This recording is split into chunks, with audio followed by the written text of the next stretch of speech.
Hi everyone, my name is Emily and I'm the Young Adult Librarian at the Rock Island Public Library, and today I have a book for you that I enjoyed recently, and it is called Elatsoe. And in this book you meet a girl and her name is Ellie. Her name is Elatsoe as she is named for her 6th great-grandmother, so going back 6 generations. But Ellie mostly goes by Ellie, to the point that it's halfway through the book when she tells her friend Jay, this is one of her possible superhero names. And, she says, what do you think about the name Elatsoe? And he's like, oh, I like it. She's like, good, because that's my real name. And he's like, oh, I thought you were like an Elizabeth or an Eleanor. And she's like, nope, Elatsoe, because that was 6th grade's name. And in this book, you find that Ellie lives in a world that is a lot like ours, but different in the sense that supernatural things that are fiction in our world, are real in hers. So for example, vampires are real. Vampires are not immortal, but they can live longer than humans, but it's treated a lot like an infectious disease. So if you are a vampire or a cursed person, as they are sometimes called, you are sort of monitored, because the older you get, oftentimes what happens is the less control you have over your thirst for blood.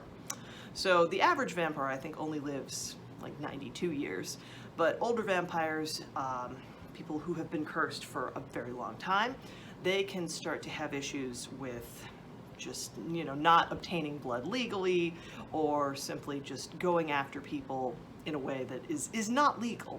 And so what can happen at that point is these older vampires might be institutionalized until the end of their lives. So it's a thing where there is a cure. But some people, for example, Ellie's friend Jay, his older sister's fiance is a vampire, Al, and you kind of get the sense that he was not in good health prior to this. To him, it's not a curse, he doesn't feel pain anymore. Yes, he kind of has to avoid the sun, but it's not as big a challenge as the life he led before. So for some people, being a vampire is worth it. And for many, your sort of connection to the supernatural is something related to your family. So in Ellie's case, her family is Lipan Apache. And they have, passed down through the generations, ever since it was discovered by 6th grade, the ability to wake up the dead. Now in Ellie's family, it is well known that you do not wake ghosts of people. Human ghosts, this is not something you ever mess around with. Human ghosts are angry. Human ghosts understand that they have died and that they have lost out on life. Baby ghosts even, the ghosts of children, these are all understood to be, first of all, not the people they were in life. You just have this sort of echo of a person that can be very unhappy about the fact that they have died. And so, you don't wake the human dead. But Ellie, she is very skilled at waking up the dead, and the main ghost she hangs out with is Kirby, her dog. And Kirby lived a long life for her dog. I believe he got to be 18, actually. And that's again, quite a long life. But, he was part of Ellie's life for the first 12 years of her life as a living dog. And then he died, and now he's back as a ghost. And when we meet Ellie and Kirby at the start of the book, she is training him to fetch a plastic skull, just because he is invisible. He is an invisible ghost dog, and so to see this skull just kind of floating through the air, Ellie thinks oh yeah, that'd be fun. This is another trick I can kind of teach Kirby.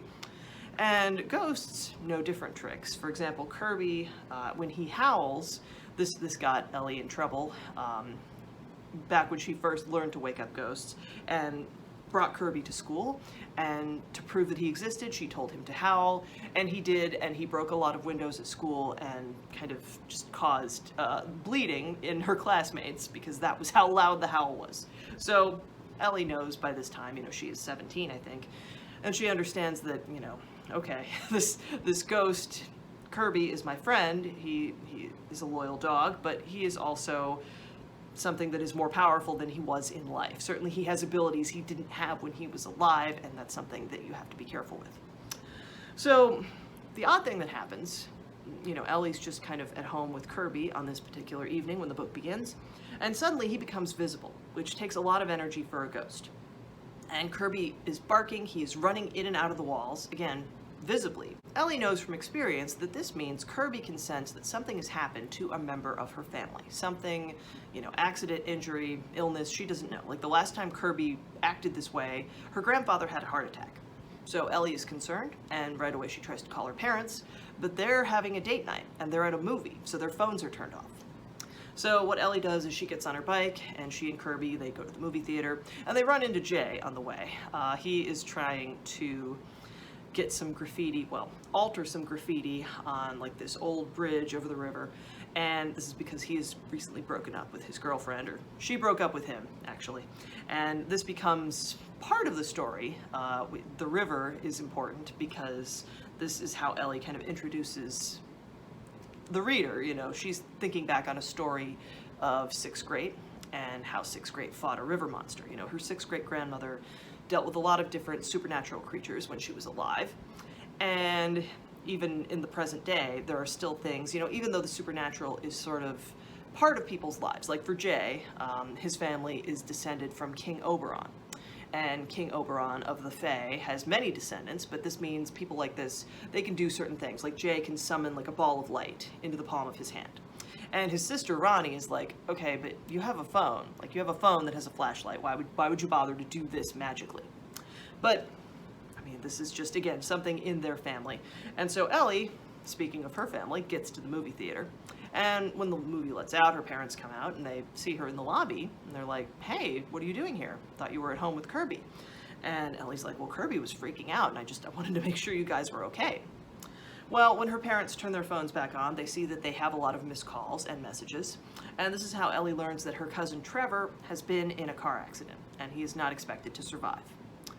So, this is the first bit of bad news. The second bit of bad news is when Ellie goes home with her parents that night, she has a dream, and in the dream, Trevor's spirit comes to her and says, hey cuz, this wasn't an accident. I was murdered. I was murdered by a man named Abe Allerton, and he lives in a town called Willoughby in Texas. So I need you to protect my family from this man.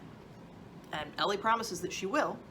And the next day, like, her mom flies down to a small town in Texas. Like, Trevor and his wife and their new baby, they lived like the next town over from this place called Willoughby.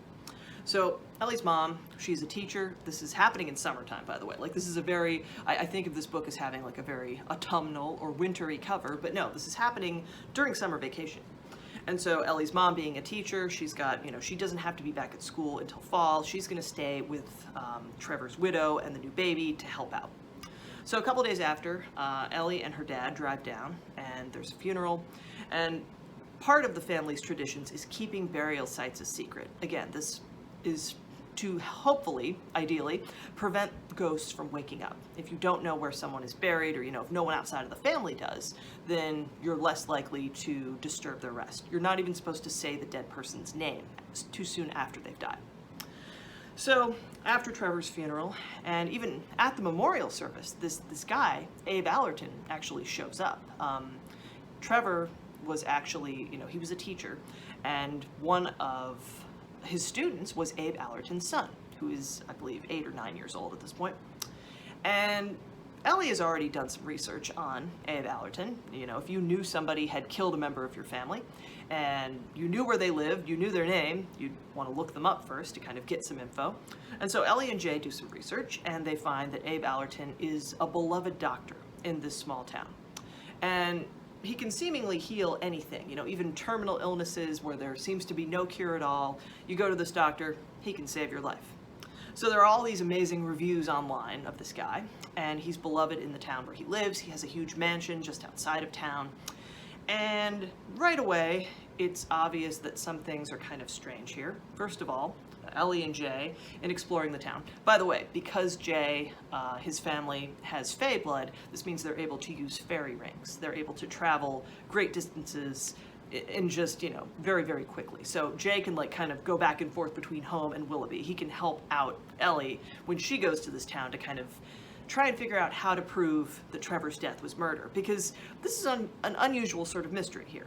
You have the person in this case, like Ellie wants to be a paranormal investigator someday, so she's already approaching this as a detective would. You know, she's gathering evidence. She knows that this is a situation where she knows who the murderer is and she knows where he lives.